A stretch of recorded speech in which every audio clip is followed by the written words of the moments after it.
Welcome back to the club. The cloud gaming space in general got some interesting news over the last 24 hours or so, and despite us being a Stadia exclusive club, how the competition is doing is important to keep an eye on, because competition is a good thing, unless it kills your unsung hero. I don't wanna close my eyes, I don't wanna fall asleep.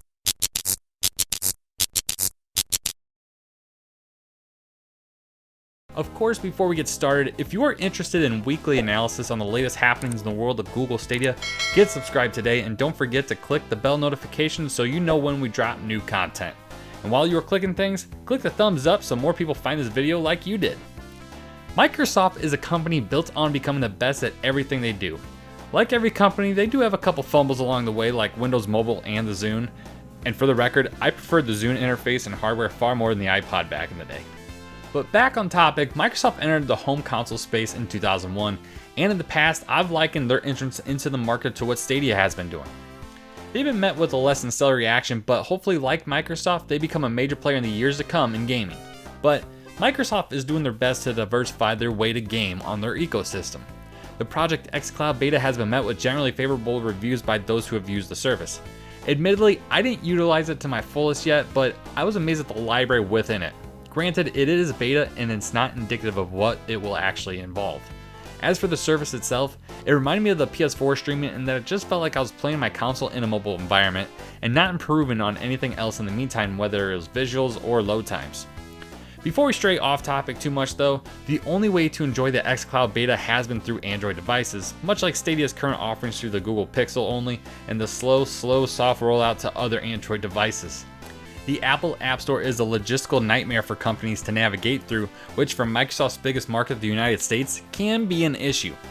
The United States, while it's becoming much more bipartisan in terms of OS than it ever has been before, we are largely an iOS crowd here in America. It would behoove Microsoft, Google, Amazon, Nvidia, whomever to get on iOS first, correct? Well, considering it's easier said than done, most of these cloud services find themselves only on the Google Play Store. Until now. Yesterday was the soft launch of the xCloud beta for iOS devices. What do I mean by soft launch exactly? Well, across the United States, Canada, and the United Kingdom, only 10,000 people get a shot at trying xCloud on iOS. Not to mention the only thing you can play right now is Halo the Master Chief Collection. To be fair, playing Halo on a handheld is a dream, so it's not a bad choice to start with. But this is currently due to Apple's restrictive policies that, to be honest, I'm not entirely familiar with, but I'm just aware that it's something that many companies face. This is a big step in the cloud gaming direction and will hopefully open up the doors for Stadia and others to expedite the process for jumping over to the Apple iOS system. Were you invited to try xCloud on your iPhone or iPad? Let me know what your thoughts are in the comment section down below. Elsewhere in the world of Microsoft, oddly enough, they just announced a partnership with an Android phone manufacturer recently as well. Samsung just released their latest phones to the market, the S20 and the Z Flip, and did I just become a mobile phone channel? Welcome to Club Galaxy. Oh, okay, we'll stop. No more. All right, so this is cloud related, I promise. Microsoft and Samsung during the launch event announced a new partnership in cloud gaming, starting with the timed exclusive Forza Street releasing exclusively on Galaxy devices with iOS and Android support to come later. Outside of that, there isn't much to report as details are currently sparse, but it is quite interesting what this partnership can really mean. For instance, we literally just discussed Microsoft officially launching Project xCloud for iOS, which is a direct competitor of the Android-backed Samsung family of devices. Are we seeing a possible pack-in deal for the next Galaxy devices to include perhaps a one-year membership to xCloud or free games or whatever their model ends up being? I for one am glad this partnership is merely that and not an exclusivity deal. Had Microsoft limited its new platform strictly to Galaxy devices, that would have been an awful business move on Microsoft's part, but we should be looking forward to more information regarding this deal in the coming months. But what do you think their partnership will entail? Leave your thoughts in the comment section down below. Lastly, the big news of the day, or perhaps the week, was a huge blow to the Nvidia GeForce Now platform. Anyone following the gaming industry is probably aware of this story at this point because it's a big right hook to the GeForce Now platform. Activision and Blizzard have pulled their launcher Battle.net and by association, all of their games from GeForce Now. So that means being able to play games like Call of Duty and Overwatch in the cloud is no longer a possibility on GeForce Now. This is where we involve Stadia into the conversation. In fact, that's been the leading theory as to why Activision Blizzard games were pulled from GeForce Now in the first place. Recently, Activision Blizzard announced a partnership with YouTube, which, like Stadia, is owned by Google. This partnership will feature esports leagues based on Activision Blizzard games such as the aforementioned Call of Duty and Overwatch to be aired exclusively on YouTube. While the opinions on this are somewhat split on this, I remain on this is a good thing for Google, and for one, I am excited about its implications, but I'm getting too far ahead of myself. As mentioned, the popular theory is Google acquired exclusive rights to Activision Blizzard games, or at least in the cloud gaming arena, and this is why games were pulled from GeForce Now. The reality of the situation, however, is that this is absolutely not the case. Not saying that it can't happen. In fact, I'm predicting big things for Activision and Blizzard in regards to Stadia this year.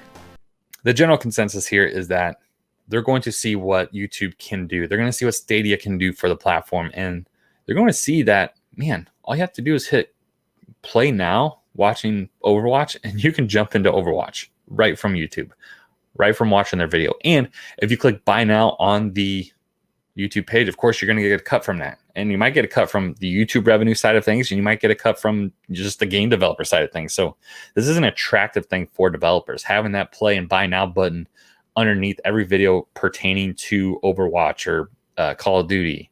Like, that's going to be so appealing. And I think they're eventually going to see that. And obviously here, they're not saying anything, as I've already mentioned, but Activision Blizzard is definitely one to definitely watch out for this year on Stadia, and they're going to be someone I mention here very shortly. But my belief right now is that Activision Blizzard are already working on developing for Stadia. The reality here is that Activision and Blizzard's end user license agreement actually prohibits exactly what GeForce Now does with its games. Well, let me back up. Blizzard's EULA prohibits exactly what GFN does.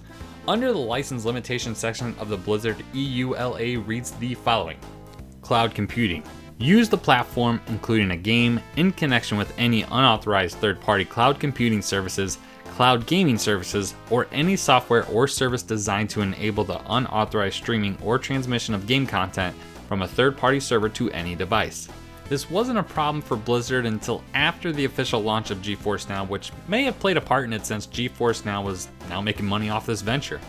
Activision doesn't have this in their EULA, so perhaps there is much more to the story and a reason why the theory of Google or any other company being involved is quite intriguing. To be fair to Activision and Blizzard, they aren't the first game companies to remove their games from the service, but this is such a huge blow considering how big their games are in the PC gaming community and the timing considering GeForce Now officially launched just a week ago. I imagine being the person who bought Modern Warfare in the last week specifically to use with GeForce Now has to feel quite awful at this point. But this is the inherent problem with the GeForce Now service. While on paper the idea of playing all your PC games without having to utilize your actual resources is enticing, the fact that not all of your games are available, and add to the fact your favorite ones can always disappear at a moment's notice, is heartbreaking for those playing a game they really love one day and not being able to the next. As for what I think Google's possible involvement is in all of this, I think the timing is coincidental, to be honest, but I don't think Activision would limit Call of Duty or any other game to just Stadia. I love the Stadia platform, but it's not the best business move on their end to limit their most popular title and quite possibly one of gaming's biggest titles, if not the biggest, to strictly one platform.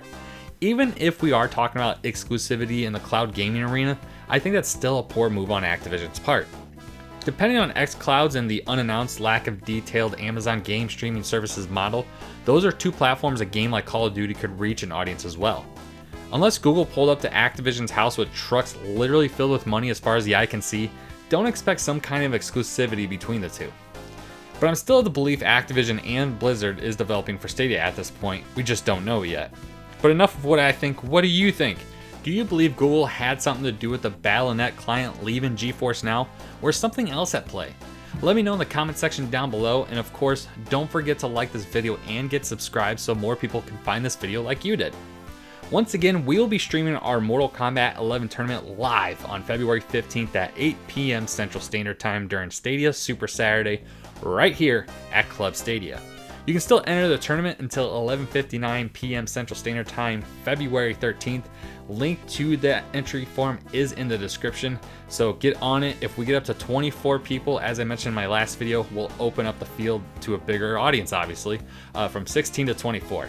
And of course, don't forget to head over to the official Stadia Super Saturday Twitter account for your chance to win Ghost Recon Breakpoint on Google Stadia. All you have to do is like and retweet the tweet that I linked in the description below, and you'll have yourself a chance to win. But until next time, thank you, and as always, party on.